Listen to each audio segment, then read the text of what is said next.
Ahoy! Headhunter!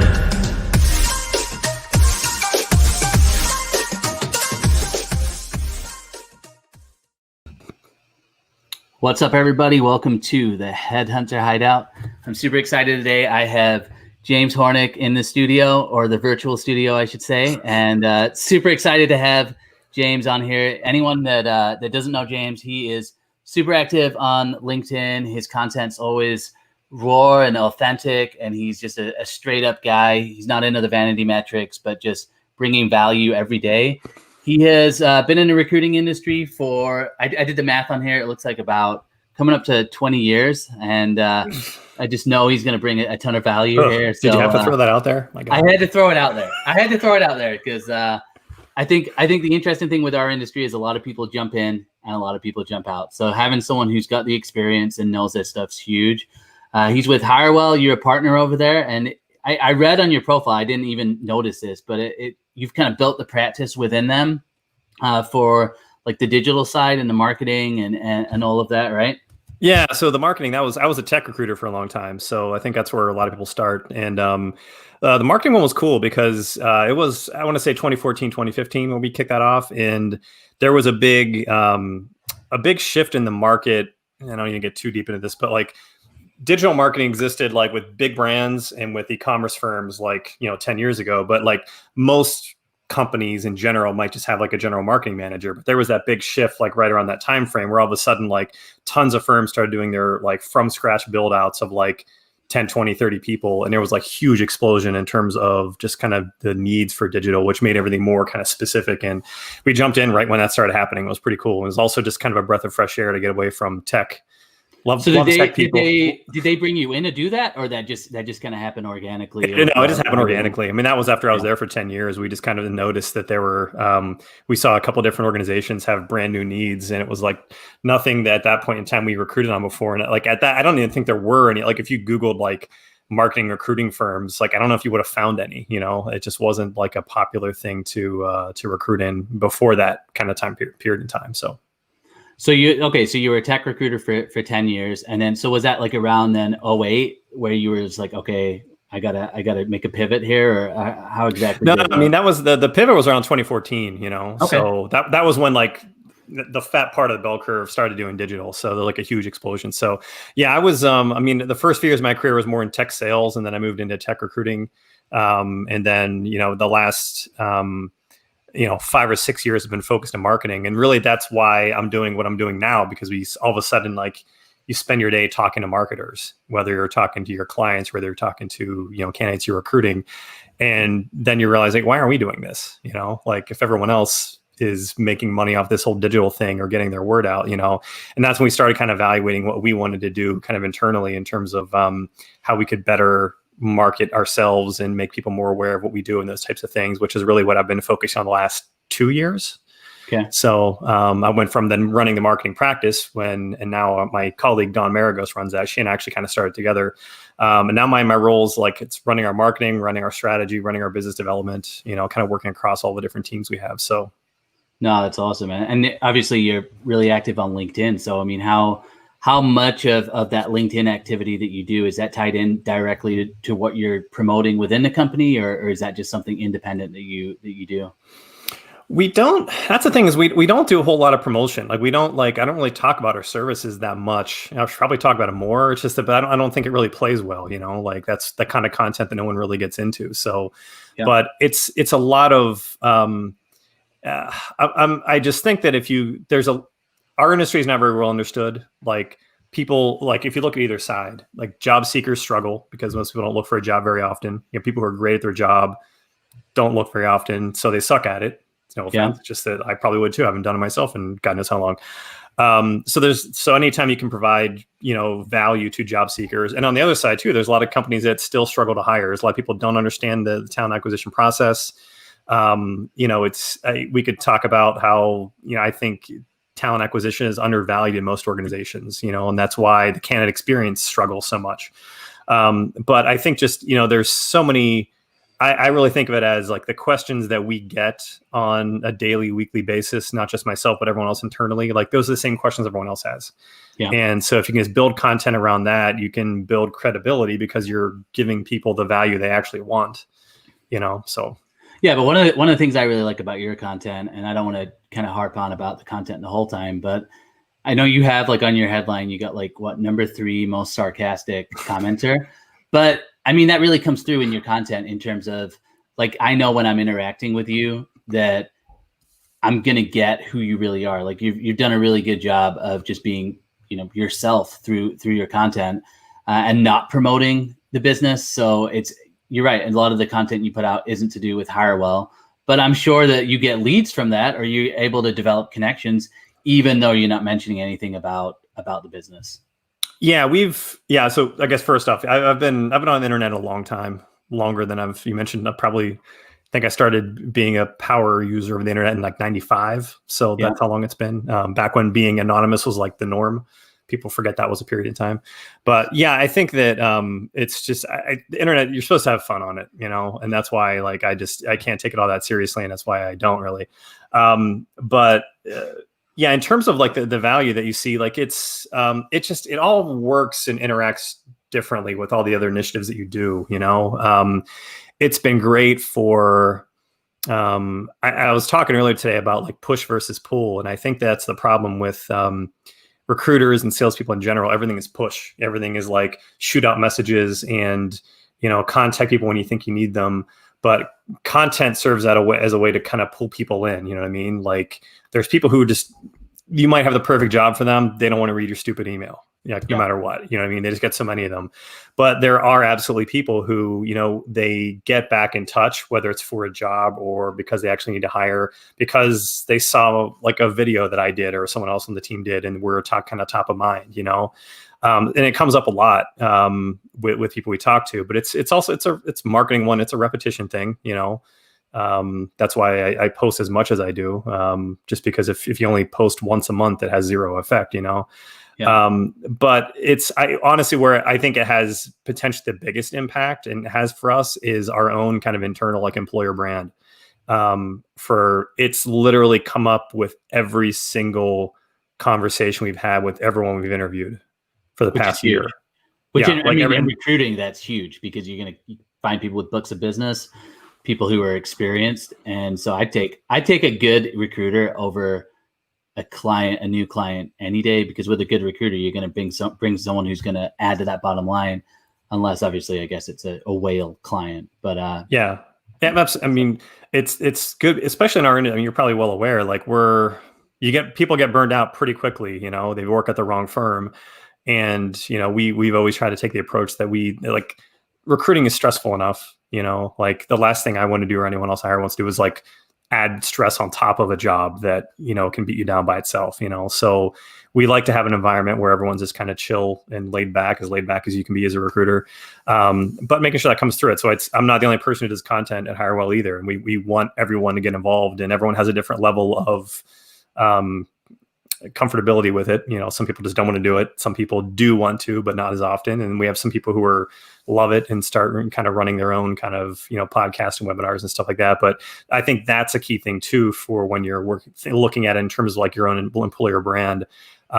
It's great when you can have someone who's maybe highly, visible, but just by allowing and letting people know that they too can do this, we're not the kind of firm that's going to muzzle everyone and no one's allowed to say anything, like we want people to be outspoken and vocal and share the thoughts they have and share the ideas they have and know they have the flexibility to do that. And so, but that's not something though that you would kind of like train people on, or it's not like a force thing. It's basically like, it kind of encourage and inspire people to do that. And then if they want to do it, you give them the freedom to be able to do it.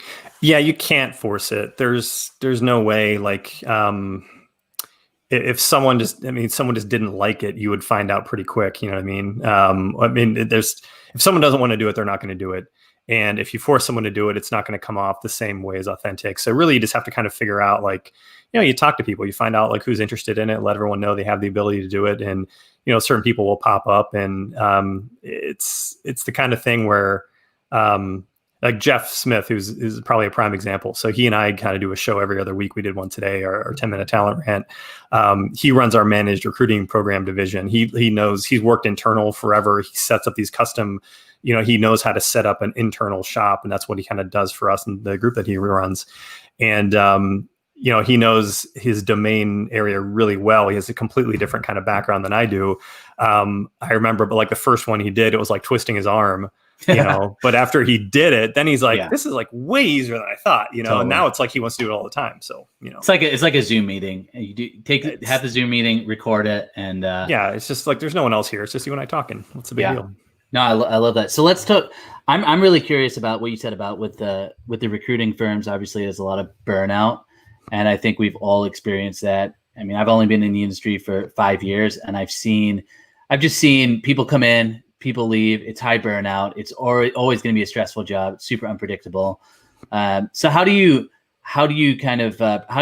personally bring in people into an organization and not make it like that burnout environment? Or what are some things that you do or you think Hirewell does specifically to kind of balance that out in the workplace?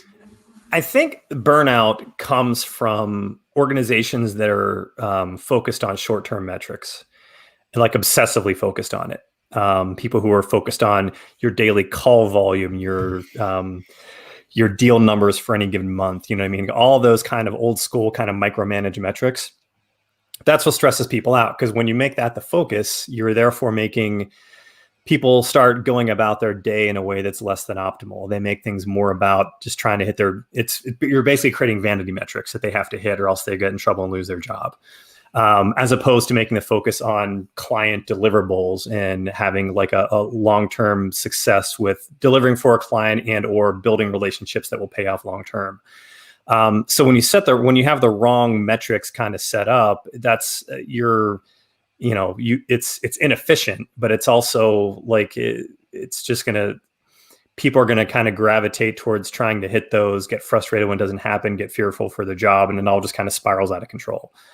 Now the issue is that like this is the model that scaled so many large firms, all the largest firms you ever heard of. Like, this is how they think of business. Therefore, most recruiters who get into this business work for those firms, because that's 80% of the first jobs you can probably have in this industry. You know what I mean?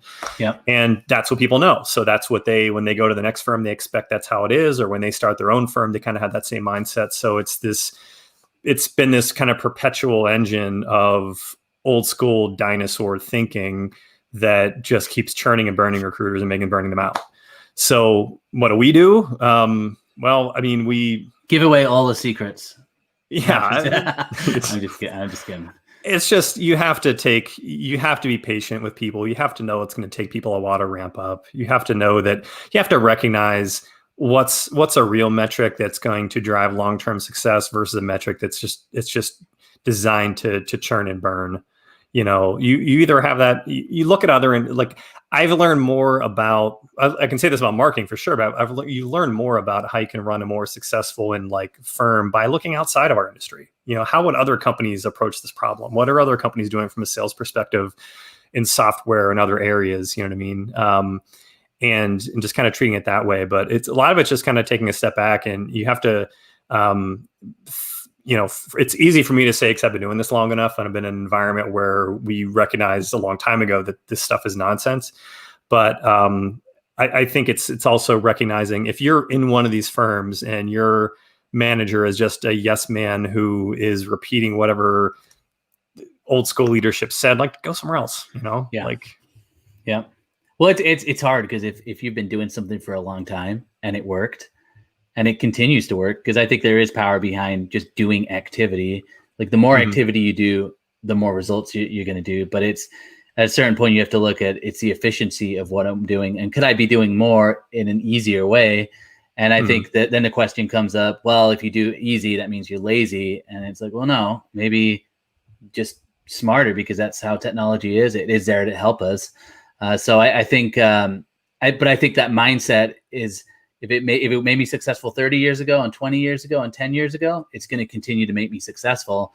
But there's a tipping point. And I think I've asked people and said, okay, well, what about people communicating differently? Like, people like to text message, or they like to They like to interact on social media. How does that play into the strategy? And a lot of times it just comes down to, well, no, if you make the 30 calls, 40 calls, you'll get the results.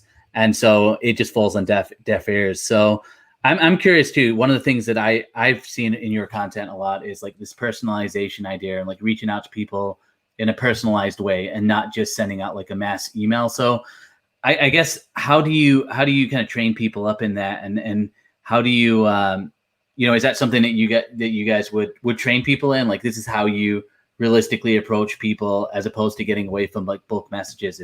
Does that make sense? Yeah, I mean, there's a lot of different thoughts on this. Like, I wouldn't say that like, a lot of, I wouldn't say like the pandemic has kind of changed my thought on it, because it's been so much easier to get people live, like on a Zoom call, like we're doing right now, than it was previously just to meet them for coffee or something like that. So I've had a lot of success just like reaching out to people, say, hey, how are you doing? Want to chat sometime on Zoom, and then get them live. And maybe it's someone that needs help. Maybe it's someone who needs help finding a job, or knows someone does. Maybe it's someone who needs help in hiring, but just by having kind of, and just turning it, but not having an agenda for the call. Like, I'm not reaching out because I think you have a job, posted and whatnot. Like, I just want to talk with you and see what's up. That being said, though, too, like there's always some level, and I'd be dishonest if I say I don't do any sort of bulk messaging, but really it comes down to how tightly can you target it? You know what I mean? Like, can you do things in a way that are at least a couple levels more efficient than just blasting out spam to everybody? You know what I mean? Like, if you can pinpoint the organizations that you at least know have needs, and you're reaching out to the right person, at that firm, at least you're getting close. You know what I mean? You're making an honest effort. For a recruitment standpoint, I think it's the, I would say, and this is actually what we talked about kind of today in like the stories thing, where if you're a recruiter, you're dedicated to this. Let's say your background is in finance and accounting. You should be connecting with everyone you talk to over the years, and they may all not want to hear from you on a daily basis. You know what I mean? They just don't feel that like every time you have a role coming up, they're probably going to get annoyed to send them an email. Maybe you do, maybe you don't. But this is where I think having content, whether it's LinkedIn stories or whatnot, and just talk about what you're working on, talk about what you're seeing in the industry, talk about the types of things you're working on a daily basis. Like, you will have people reach out to you who otherwise that here's the population of people who would have reached out to you for their direct outreach. Some of these people are completely different. These are not people that would have done that. Like, people respond to different things more favorably. I think it's another tool to have in your tool belt. Almost completely blanked on a really easy idiom. But it's something that I think not enough people do. And I think that, so from like, I guess back to the original thing, like mass messaging, like I think mass messaging just needs to be tighter and more relevant and more thought put into it. Like, your lists need to be smaller. They need to be going out to people who are more closely into what, versus like, we've all seen it where people are reaching out to people who are not even near the right background, and that's what I think people have most of an issue with, so I think you need both the push and the pull in terms of like your outreach methods, but I'm rambling. No, I mean, and I think that's what people train in. And it comes back to like the metrics idea of, okay, if I do 30 calls, then I'm going to get 3 people on the line, and one of those people I can convert. And to me, it's always customized and being able to personalize things. It's going to win, because nowadays, I mean, I one of the things I've seen on LinkedIn is I'm signed up to 10 new newsletters a week. It's like I get a message from somebody who I'm connected with, and somehow now I'm part of that newsletter. And so it's like, you got newsletters everywhere, podcasts everywhere, live streams everywhere. Everyone's doing the same things. But I think in recruiting, personalization and customization, as much as you can. I mean, if you can effectively do that in a bulk way, I guess that would work as well. But it just kind of comes down to laziness almost. It also depends on your niches. You know what I mean? Like, I think it's the tighter your market is that you work in, the easier it is to be truly customized versus areas that are maybe a little bit more broad. Yeah, it's just it's tough to paint the entire thing with a broad brush, because if you recruit for call center people, you know what I mean, or something like that, like it's probably impossible to do one-to-one personalization messages, you know what I mean? But if you're in a very kind of tight area, Like our colleague who runs a real estate practice where he strictly recruits for real estate investment trust type roles. So that's a real tight market, you know what I mean? So that's something where kind of doing one-to-one personalization is much easier. So 100%. So tell me a little bit about the models that you guys have. You guys do contingent, and but you kind of work with people to kind of get them off the contingent. I mean, what are some of the options that people have, and some of the options that you guys developed? Yeah, so I've joked. I mean, we do a little bit of everything, and I'll kind of lay this up in terms of kind of where we've headed, which, I think is now like 40% of our business, but like contingent, and I always have to kind of be careful with this. I think it's the dumbest business model in the history of business models. Yeah. There's literally no other industry in the world that will do work and you don't have to pay us anything unless you are really, really happy. Like, you're not like your guy who prepares your taxes is not going to do your taxes and say, oh, if you liked it, pay me, and the same thing for literally any other field, and the reason why but you have to understand why it's so insane, why this is a model anybody would use. You have to kind of take a step back. Skill sets are so much more narrow and tightly defined nowadays than they were 20, 30 years ago. I'll go back to 2005 when I first started with Hirewell. Just for an example, a front-end developer role was something we recruited on, back in those days. And back in those days, you're a front-end developer. If you just ask the question, like, can you code JavaScript? Oh yeah, I do that. Okay, they're going to fit this front-end developer role. Now, as you know, nowadays there's like a million different JavaScript libraries, and things have gotten extremely specific when they used to be much more broad. So you could say the same thing in marketing, which is kind of why we started the digital marketing practice. Like 15 years ago, most companies needed just a general marketer, whereas now they need an SEO expert with a certain skill, certain project, certain budgets, or certain kind of defined areas. They need someone with the email marketing and CRM that's worked in certain environments. So like all these very kind of specific things. That's taken us from a place where we used to have pools of candidates of more general skill sets, whereas now every single search is headhunting. Yeah. So like the work that we do has fundamentally changed. But so the contingent model made sense when, if you had 10 clients coming to you, they all needed a front-end developer, and you had 10 front-end developers, you would, get them in process these different places, and it would work out. Sure. Something. Whereas now it's like you don't have the same economies of scale. And so from a vendor standpoint, it's just not a good, reliable model. From a company model too, the reason why it perpetuates is companies don't like it either. Like companies probably complain about contingent search all the time, yet they keep coming back to it. And I think it's because there's a misdiagnosis of when there's a problem. Meaning if a company puts out a search to a contingent firm and they don't get the results they want, a lot of what they default to is, okay, let's put out to a couple more firms. Oh, yeah. And if they put out to more firms, then the original firm realized, okay, we have competition now. It's gone to the lowest kind of priority on their list of all the things they're working on. All these other new firms realize they have competition, and then maybe it kind of perpetuates itself. And then the company thinks, okay, all these firms suck. No one can find what we want. Whereas the reality is everyone had better things to do.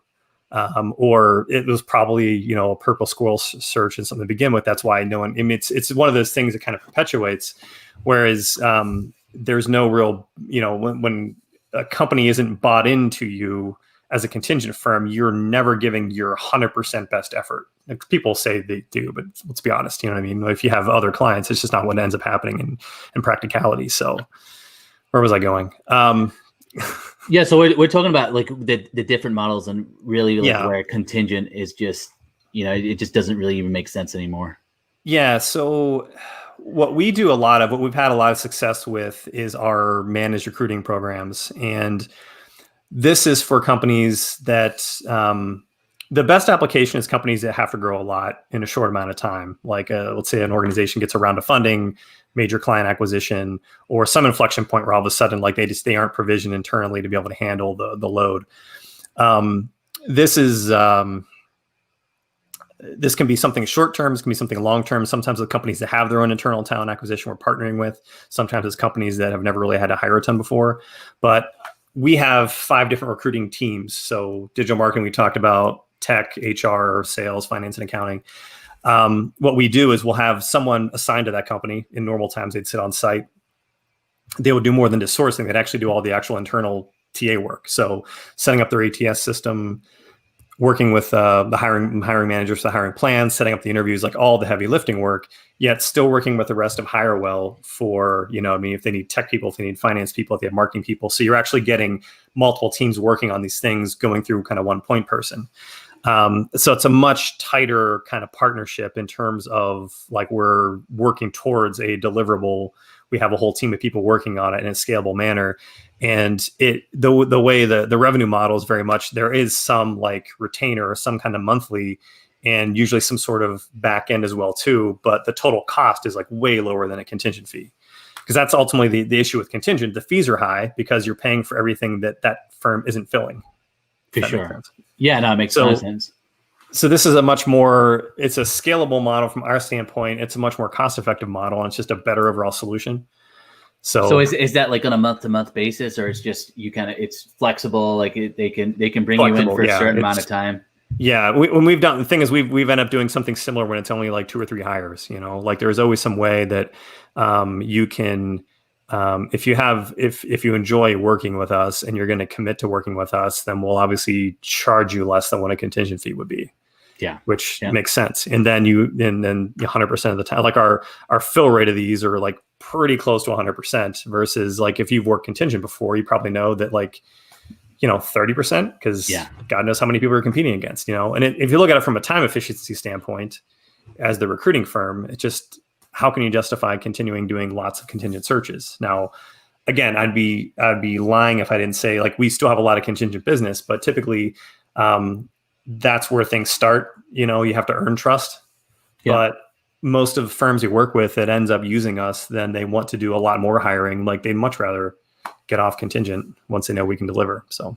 Well, and I think that, to me, that's the biggest issue in recruiting is it's trust. And I think that's where it comes in with contingent is there's just not that time built.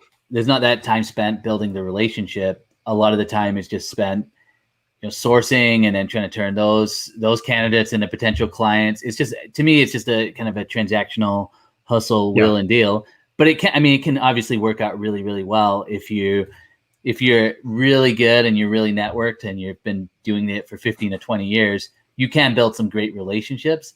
But at the end of the day, to me, what makes more sense is if you're able to provide a quality service and it's also cost efficient, then you're going to build stronger relationships for longer. So it makes a ton of sense. So ideally you'd be looking for then companies that just don't have any sort of talent acquisition team, or you can kind of partner with them as well and be an extension of their team. Is that something you're able to do? Either, like it works. And we have a lot of, I'd say half of these were probably places that had their own talent acquisition, but all of a sudden they had to scale a lot. We have, sometimes they lost somebody, it's a maternity leave, or they had employee leave and things are kind of tight. Sometimes, like I said, round of funding, they have a merger where they're restructuring, like any time where, no matter how great your talent acquisition team is, you're probably provisioned to fill this many roles. And all of a sudden, if something happens where it's twice as many, or 3 times as many, which we see, that's typically when you need to find some other sort of solution. And we're able to, the thing is, we're able to turn these on pretty quick. So if we have, because we have our recruiters, we know how much bandwidth we have. We have people who are kind of specialists in the field versus trying to, because our HR team does do contract recruiters, so we do make those sort of placements too. But it's much more, we can have, if you contact us on a Monday, by the end of the week, we will be able to get things kind of in motion where we have someone provisioned and we can turn it on pretty quick. So, and that's a lot of times what companies find themselves in, maybe not so much during the pandemic, but in normal times, like you've probably seen a lot where all of a sudden, like it's a hair on fire drill to get people kind of started ASAP because you've got business deliverables you have to hit. So.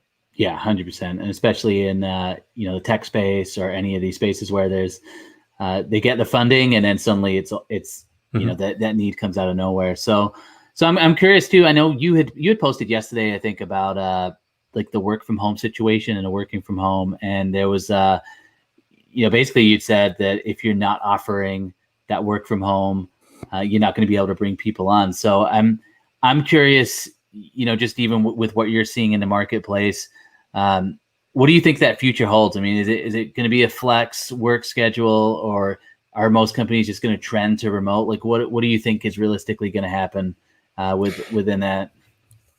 Yeah, so I remember I was talking about that yesterday, and like a couple people jumped in like, this is nonsense. Things are going to go back to normal. And what was funny is that like I wasn't saying that the whole world's going to go to 5 days remote. That wasn't my intention. You know what I mean? But what I am saying is that like there was already a push to go more remote. 20 years ago, when I started in this business, there was no remote work. No one did any remote 20 years ago. That was like an absurd thing. Everyone was expected to be in the office all the time. And I think people who are maybe a little bit younger than me, unfortunately, they might not realize that the shift has already started. This isn't a new thing.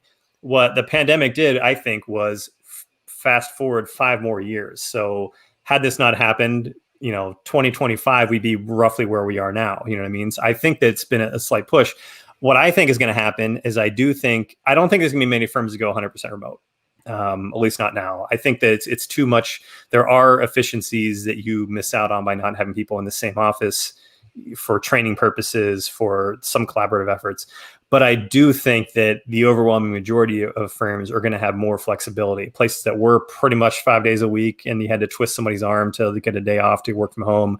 I think 2 to 3, 1, 2, maybe 3 days a week is going to become the norm in most organizations.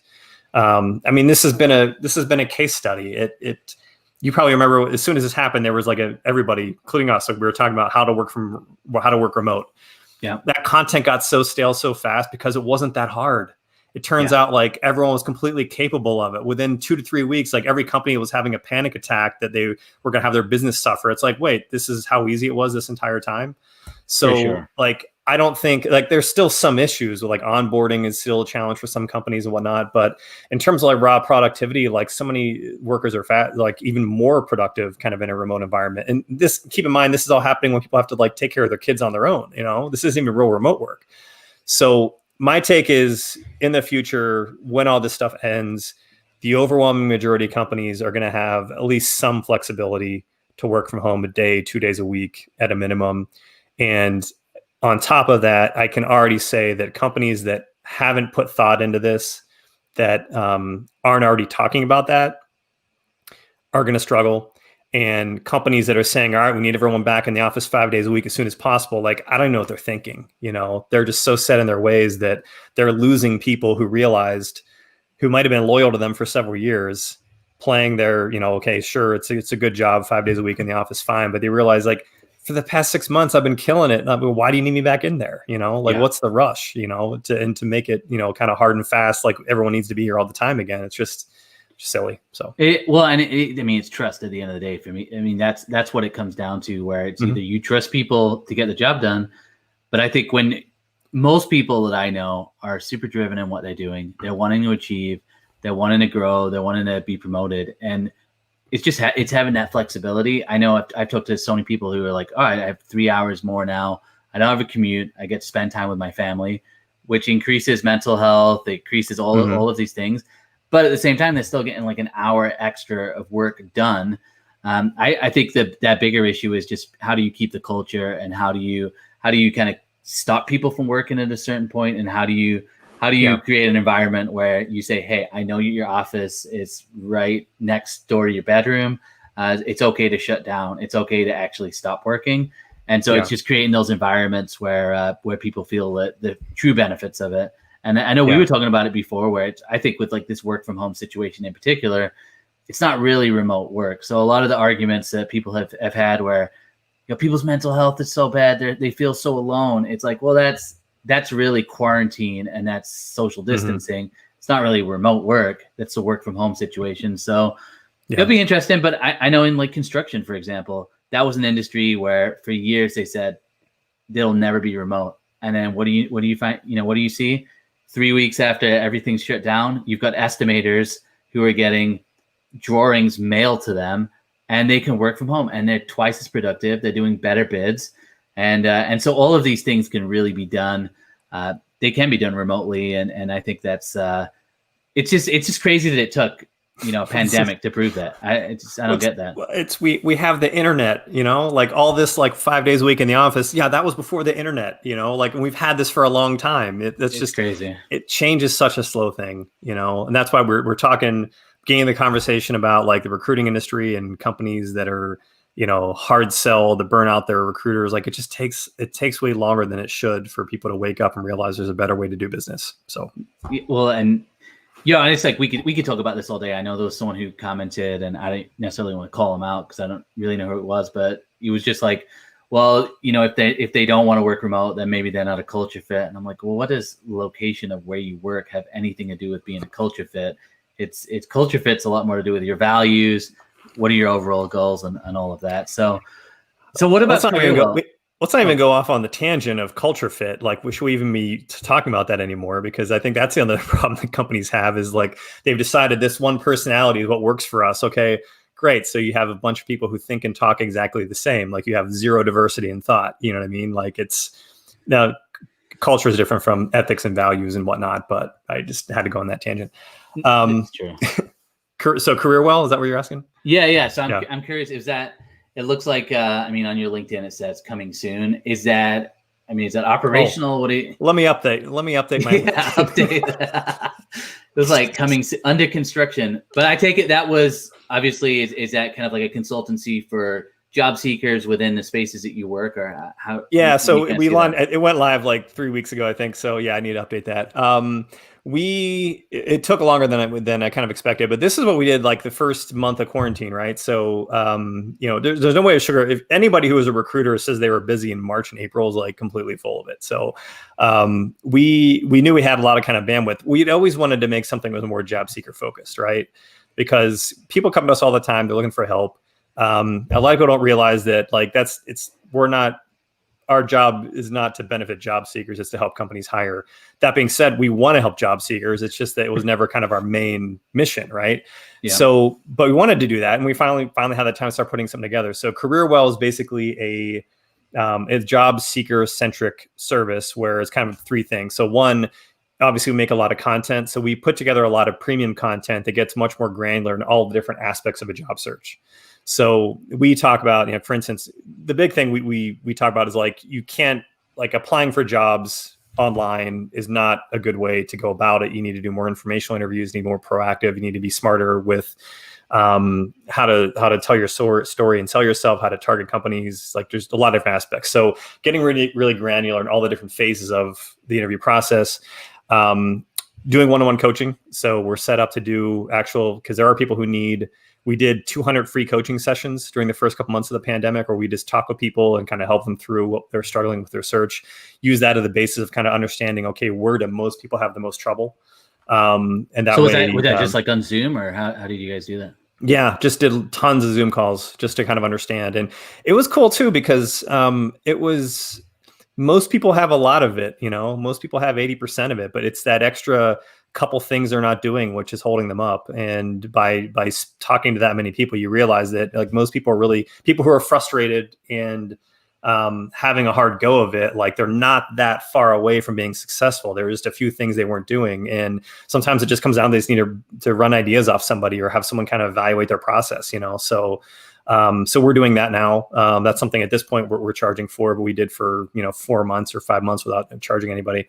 And then we're also creating some technology tools. So those are probably lagging a little bit behind, but we can do an online resume creator. We also have like a feature where if you put your job description in your resume here, it'll like do a keyword matching thing to see if you can tailor things a little better. So, which is pretty cool. But it's awesome. So Hirewell.io if you want to check it out. Like I said, we just launched it. So, if anyone out there wants to test it, give us feedback. We're totally open to it. As of right now, everything's free. Everything in terms of the content section's free. So how involved are you in that process? I'm one of the three people who thought it up, co-founding it. So I'm behind a lot of we have a lot of different. There's probably 12 of us who are directly involved in that, and so we kind of have a system where the brainstorming, content creation, refining it, and then creating kind of slide decks and videos and stuff to kind of load into the site. So I did some of that, but we're myself and Jeff Smith, Matt Masucci, and then all the other members of the team. Like we meet regularly to kind of make sure we're getting updates and pushing things along in the process. So love it, man. That's awesome. Well, I think one of the things I noticed in just talking with people is just how much things have changed in the last 5 years. It's just people get out of a job, and I think so much has changed over the last 5 years with how people apply, how people network, how people connect.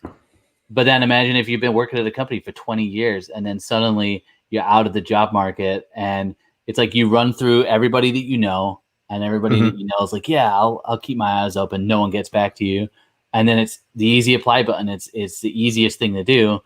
But there's zero strategy. The world's a different place. And even more so now with the pandemic, because now it literally is, you have to digitally network with people. So unless you have a strategy of how to use something like LinkedIn, how to use social media to actually connect with people, you're out of luck. So I think that's what I noticed was that it's that mindset. You get people frustrated, and then and then you got the LinkedIn gurus who will just tell you like whatever, and they everyone's saying a different thing.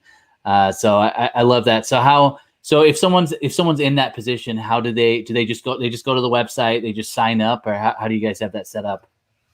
Yeah, go to the website. You can sign up for the one-to-one coaching. You can sign up for an account to view all the kind of premium content we put together. That stuff's all free right now. So, or just email me if you have any questions. Happy to answer. So, awesome. And best place to reach you is just LinkedIn. Is that the major platform you're on? Hit me up on LinkedIn or james@hirewell.com. So either way, I'm easy to find. Awesome. Well, I know we've been on air for about 40 minutes, so I want to kind of just wrap things up. But one thing I'd love to end with. I know I've had a lot of people reach out to me recently who are just starting in recruiting, and so obviously, 20 years or something like that you've been in the industry. Just kidding. But what's the best advice that you would give to someone? You're starting it in the pandemic. You're maybe at one of these firms that's driving a lot of metrics. Like, what's your advice to somebody to be successful today, and what's something that they should focus on? Well, I'm trying to think. Advice I would give to someone junior without sounding like the most canned advice ever. It's work really hard. You have to find out. It's a hard industry to learn. So, the whole be a sponge thing, it's totally, you have to learn from people who are more senior than you, absorb as much as you can.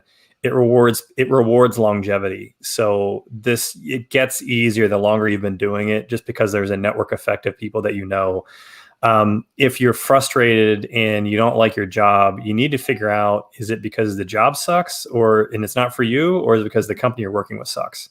Because that's the biggest thing. I've seen people who I think would have been great at this, but they just worked at an awful firm and just threw their hands up and thought that's where it is, how it is everywhere, and it's not. And I've talked to a lot of other people that we brought on board that they're working at some place that they couldn't stand, and we convinced them to come work with us, and they realized, man, I'm glad I didn't bail on this, because this can be a great industry. So stick with it. Try to.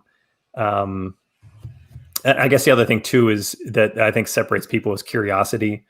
I think that if you're willing to experiment with content creation or process automation or doing things that just aren't obvious to most people, you can streamline your day, you can make things more efficient, you can find new ways to kind of connect with people.